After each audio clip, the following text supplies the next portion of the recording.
what the media environment is like sort of on the Russian side of the conflict. Do you come across people reporting for Russian publications? Do you have a sense of like, is there independent journalism and information sharing on the other side of the conflict, so to speak? Like what that looks like? I think Simon is a better suited person to answer that, right? Yeah, I guess so. I'm good friends with a lot of Russian journalists. They're the independent Russian journalists who fled Russia when the invasion started and are now trying to report from exile.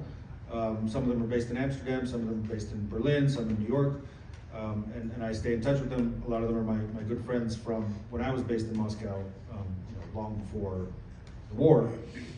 And they have a very hard time, a lot of them now have a legal status in Russia that makes it illegal for someone to even talk to them. So that makes it very difficult to report. So if someone grants them an interview and their name is printed in that publication, then they could go to jail, the person who's being interviewed. So the restrictions that Russia has set on independent journalism are so draconian and twisted.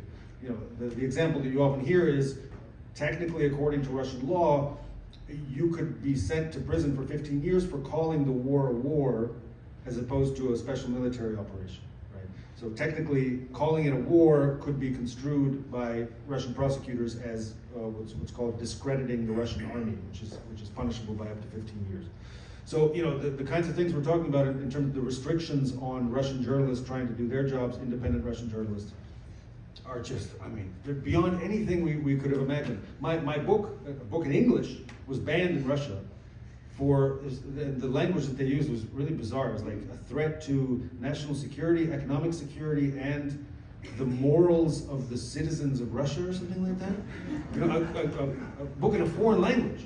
So, they're really going all out. So to answer your question, there's really very little breathing room for people trying to do independent journalism in Russia or even about Russia. But there are several Russian journalists, especially the ones that have been in Ukraine before the full-scale invasion, that are working in Ukraine and trying to report for the Russians that are reading those news. That's another thing. It's like a lot of Russians are not going to even read Meduza or other independent Russian media because they're so kind of entrenched in the propaganda they've been fed through TV and the state media that they consider those independent journalists are just puppets of the West. My website is also banned in Russia. Thank you. Regarding the off the record